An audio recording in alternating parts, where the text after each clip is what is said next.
Hello there, and yesterday you might have seen my video on building an upgraded N1 Mando microfighter, which isn't my design. However, I found this to be the best of the designs, and to be honest, the only thing I could improve upon was giving Grogu his own little transparent wedge plate to give him something to protect him from the harshness of space. However, today we'll be looking at another one of my own custom ships, and that is of course the Clones AT-RT Walker.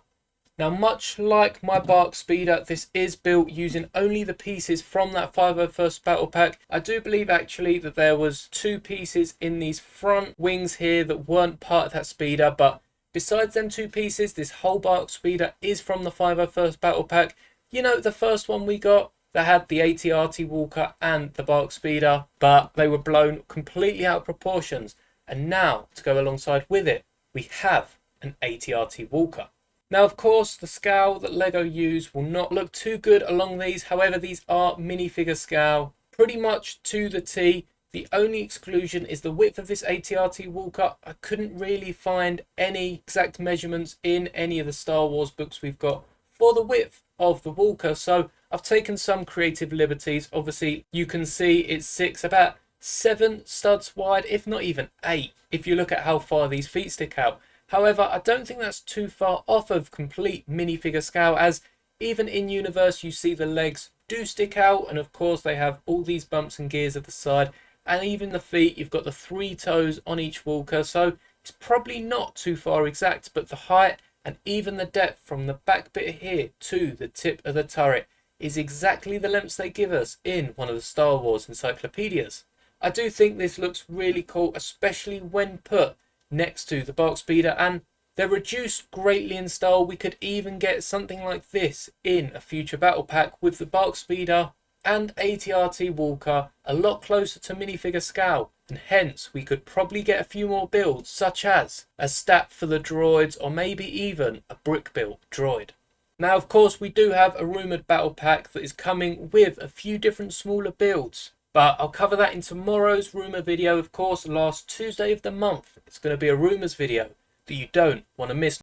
Not only will I be covering LEGO Star Wars, but there's a few other themes that I want to touch on, as well as all of the gift with purchases that we'll be getting in October, which is very nice to hear. I mean, it does mean we'll probably be spending a lot more on LEGO than we thought we would, especially with some of these gift with purchases are really cool. But today's focus is on this AT-RT Walker, so I'll just be showing off a few more features. And of course, again, the instructions are ready to be put out as soon as I hit 500 subs. There'll be a members tier that you can subscribe to that will have not only all my instructions that are previously up, and yes, that does include all of the instructions from Rubricable, but also all the instructions in the future for that same price, which I haven't exactly flushed out, but I can guarantee it will be a lot cheaper than buying them all off Rubricable. So do hang on for that, subscribe if you haven't already so we can hit 500 subs quicker. And you can see on this model, I've also repurposed the stickers. I think this set does just look better with stickers. Sometimes stickers are not needed, such as if you saw my review of the Lego fighter tank. Some of the stickers were just crazy and really could have been replaced with either bricks or just left out completely, as the only thing they added was some nuts and bolts on the side of the tank. And I know LEGO are trying to steer clear of stickers and printed pieces in general, as they do tend to taint a brick, and some people, once a sticker or printed piece has been applied to the brick, no longer see it as a brick and rather that specific element. But I think especially when it comes to Star Wars and more specifically Clone Wars sets, they can get away with printing these. And even these stickers here, I'm not sure what colour piece they'll end up going on, but no doubt it will be a white tile. And is there really a point in getting these little nuts and bolts printed onto a tile? This arch design on the front and even the arrow on top, you could replicate it with Lego. I'll put up some images of me replicating the front 2 panels with Lego, as I was definitely looking at replacing the stickers with bricks.